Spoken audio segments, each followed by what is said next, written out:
Bon ben voilà, vous avez réussi à donc premièrement avec le calque ici activé générer une sélection par plage de couleurs pour sélectionner le ciel. Ensuite, en ayant la sélection active en pointillé sur l'image, vous avez créé un calque de réglage de type niveau. La sélection a disparu de l'image, elle a été transformée en masque de fusion.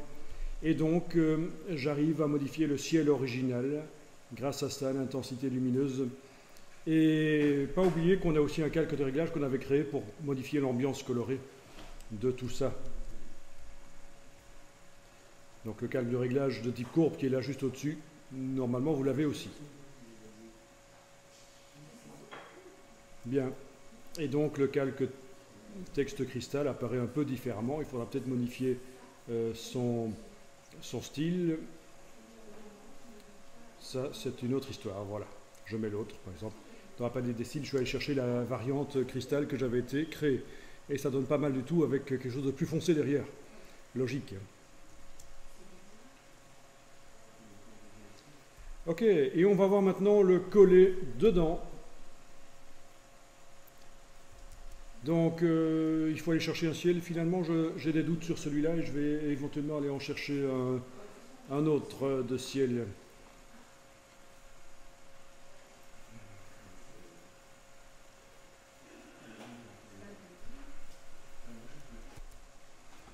Eh bien, donc je vais chercher un autre ciel, mais il n'a pas l'air de venir celui-là.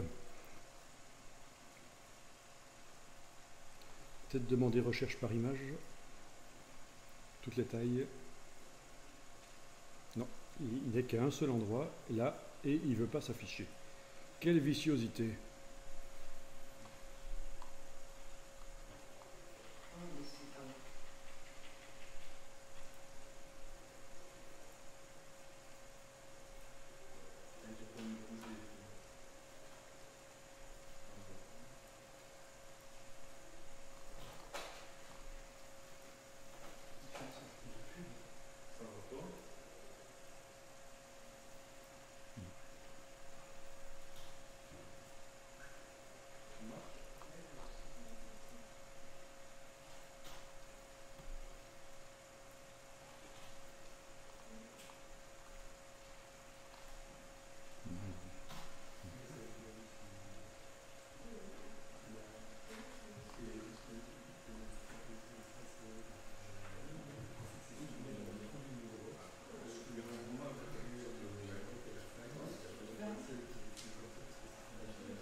Bon, ça va, vous avez un ciel?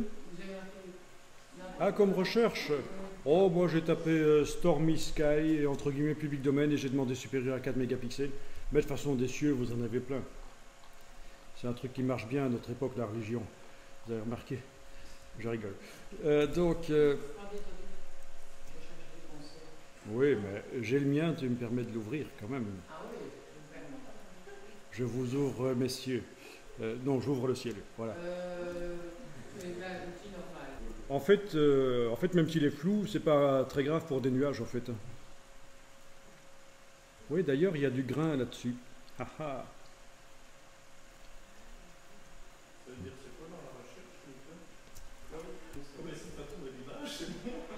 Eh bien voilà, vous avez ouvert l'image. On va faire une sélection dedans. Sélection, tout sélectionné. Et on va faire édition, copier. Donc j'envoie dans le presse-papier la totalité des pixels de cette image. Donc sélection, tout sélectionné, puis édition, copier. Et je vais sur l'autre image, ici. Et on va faire du coller dedans. C'est dans le menu édition, collage spécial, coller dedans. Mais c'est actuellement grisé, parce que ça ne fonctionne que quand vous avez une sélection active sur l'image. Et donc la sélection, ben on va la faire. Il y a deux solutions pour la faire. On redémarre de l'image d'en dessous et on fait une sélection par plage de couleurs. Ou alors, je récupère la sélection qui est déjà faite ici avec la touche contrôle du PC, commande du Mac. Je clique sur la sélection ici et c'est ce que j'avais fait par plage de couleurs, qui avait été transformé en masque de fusion du calque niveau que j'avais créé. Donc touche contrôle, vous pouvez cliquer là-dessus, vous avez une sélection donc sur le ciel. Vous n'affichez pas le niveau ni la courbe ici, il n'y a pas besoin. Et on travaille donc sur le calque d'arrière-plan. Et là, le coller dedans va fonctionner. Édition, collage spécial, coller dedans. Voilà. Et qu'est-ce qu'on voit ici? On voit notre image du ciel, qui est très petite chez moi parce que elle comporte moins de pixels que mon décor, en fait, c'est pour ça. Elle arrive avec tous les pixels qu'il avait, l'image, donc sur le web, mais elle comporte moins de pixels. Mais en tout cas, voilà, c'est ça qui est intéressant, c'est de voir qu'on a collé l'image dans notre photomontage, l'image du ciel ici, et la sélection qui était active a été transformée en masque de fusion pour ne faire apparaître ce ciel que dans la sélection. Mais il y a quand même une différence par rapport à ce qu'on a fait avant. Il n'y a pas la chaîne. Et le fait qu'il n'y ait pas la chaîne, ça veut dire que je peux bouger cette partie-là sans que le masque ne bouge. Mais le masque ne doit pas bouger puisqu'il correspond à ce qui se trouve en dessous. Donc c'est très bien. Vous avez le cadre sur la partie gauche de ce calque. Vous pouvez, avec l'outil de déplacement de pixels, déplacer le ciel. Voilà. Donc le coller dedans, c'est quelque chose qu'on pourrait faire nous-mêmes sans passer par cette fonction-là. Il n'y a pas que cette fonction-là qui nous amènerait à ce résultat, je veux dire. On peut aussi le faire soi-même manuellement. Mais quand on fait un coller dedans dans une sélection, c'est ça qui se passe. La sélection est transformée en masque de fusion. Ce qui est collé n'est visible que là où c'est blanc. Et comme c'est pas chaîné, on sait bouger le ciel, ceci ne bouge pas. Et alors je vais même faire une transformation manuelle. Il faut zoomer en arrière, quand même, hein, parce qu'on va devoir déborder en dehors des limites de l'image. Donc je zoome en arrière. Et édition, transformation manuelle. Je ne suis pas obligé d'enfoncer la touche majuscule parce que je peux étirer si je veux. Voilà, vous positionnez, c'est interactif, génial.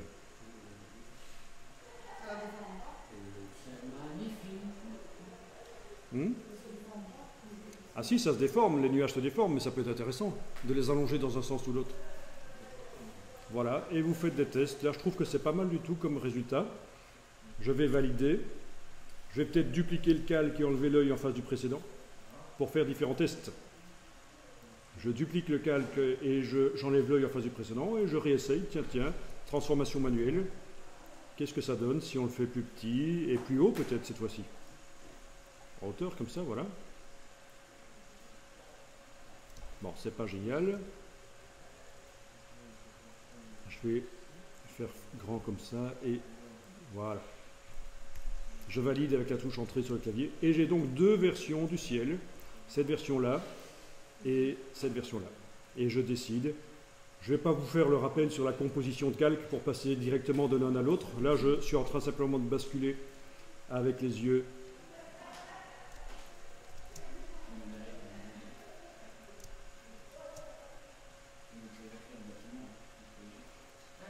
L'ambiance est complètement différente, ça change un peu tout quand même. Hein. Bien. Si je mets le réglage niveau, ça modifie. Ça, c'était pour le ciel original. Peut-être que ce réglage ici, je ne dois pas le mettre. Ceci, c'était pour le bâtiment. Ça a tendance à saturer mon ciel. Ce réglage des courbes qui contraste ici mon bâtiment et la route. Ben, si ça me gêne que le ciel soit modifié, je mets le réglage ici sous le ciel, juste au-dessus du calque d'arrière-plan, et voilà. Comme ça, il ne joue plus sur le ciel. C'est mieux. Le ciel, je peux aller mettre un calque de réglage de type niveau dessus, menu calque, nouveau calque de réglage de type non teinte de saturation, avec l'option écrêtée pour qu'il n'agisse que sur le ciel, ce calque de réglage de type teinte de saturation. Et je peux aller le désaturer. Enfin, après, c'est vous qui brodez en fait, hein, vous décidez ce que vous faites. Je vais le désaturer ici. Voilà. Je peux aussi le laisser saturer, mais changer la couleur balancée sur la roue chromatique.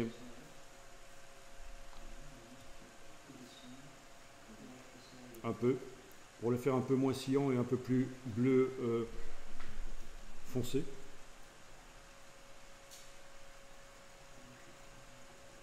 Voilà, vous avez la logique. derrière tout ça. Normalement, les nuages devraient se refléter un peu sur le sol, tout comme la voiture d'ailleurs, mais on n'est pas allé jusque-là. Ok, beaucoup de grains là-dessus. J'ai peut-être intérêt à passer un filtre médiane dessus, ou un filtre de flou. Donc sur les nuages qui apparaissent ici, je vais attaquer directement les pixels. Filtre bruit médiane. Voilà, le filtre médiane est prévu pour faire du lissage.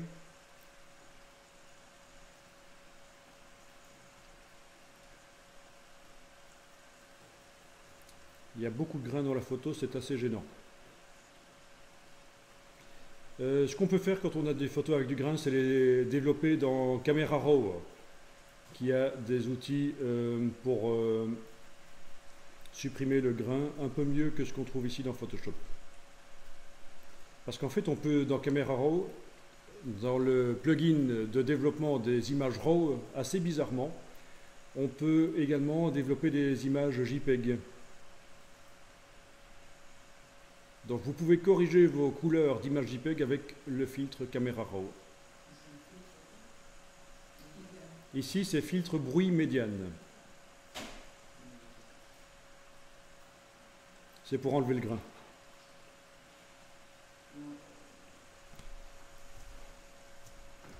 Bon, j'annule, c'est pas génial. Il y a quand même énormément de grains là-dessus. Filtre bruit, réduction de bruit, c'est pas mal aussi. Donc, réduction de bruit, c'est plus récent.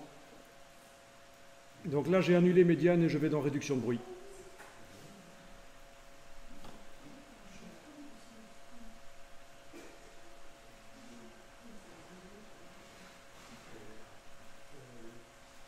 C'est lent.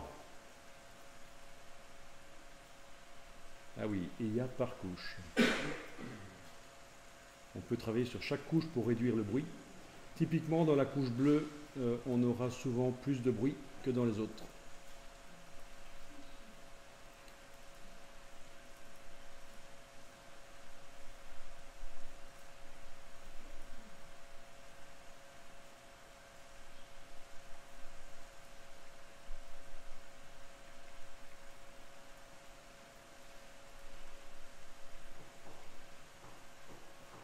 Suppression de l'artefact JPEG, les petits groupes de carrés de compression JPEG. Alors voyons si je coche et décoche la case aperçue. Ou si je clique dessus, oui, on voit que ça lisse quand même. Hein. Donc ça c'est filtre bruit, réduction de bruit.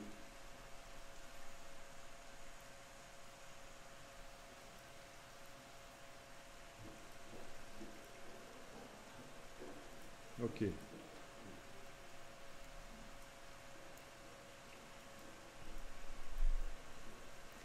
L'image du ciel était un peu pourrie quand même au niveau du bruit.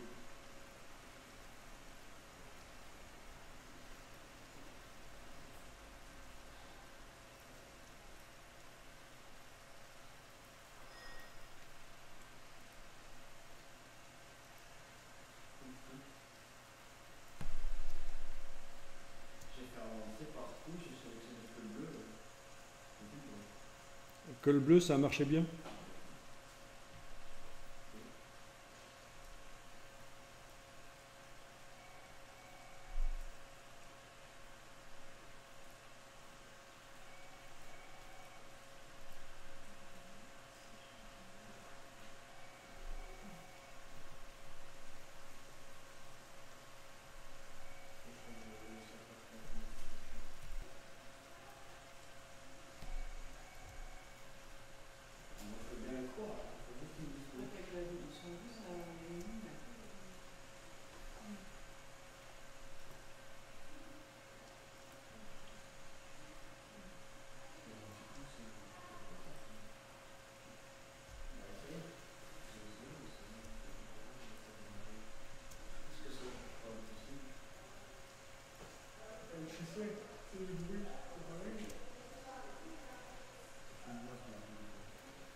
Bon, alors la sélection n'était pas parfaite. Si finalement ça valait la peine de faire ça, ben, on va nettoyer la sélection. Donc je vous rappelle comment ça marche, vous avez vu ça. on va désactiver le masque et l'afficher par transparence comme une couche alpha pour pouvoir la nettoyer. Donc plage de couleur vous fera souvent des sélections qu'il faudra nettoyer par la suite. Donc je désactive le masque avec la touche majuscule en cliquant sur lui. Puis dans la palette des couches, je vais afficher ce masque. C'est pas ça, ça c'est une sélection que j'avais enregistrée précédemment, je peux même l'acheter. C'est lui le masque du calque. Voilà. On sait qu'on peut double-cliquer dessus pour changer sa couleur et son opacité si on veut.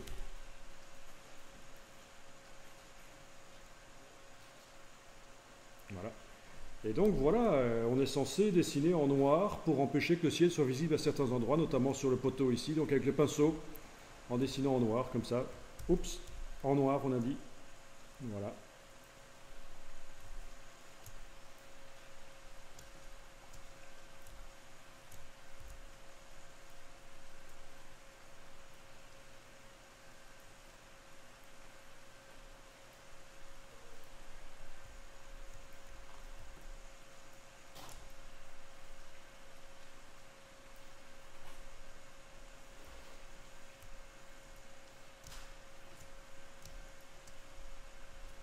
Ceci dit, un peu de ciel qui apparaît sur un bâtiment qui lui-même est bleu, ça se voit à peine.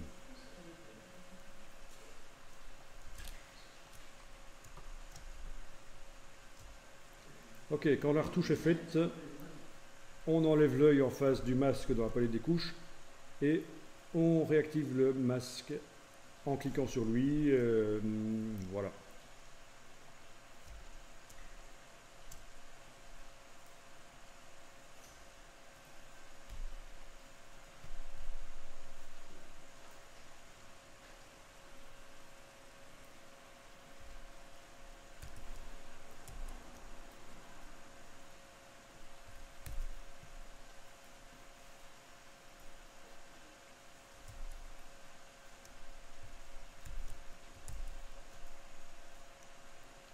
Ok.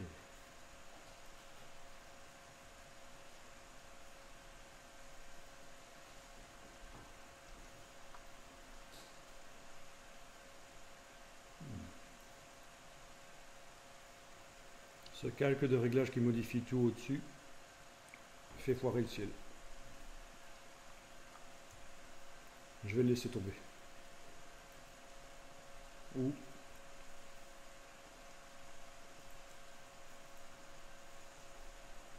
le modifier.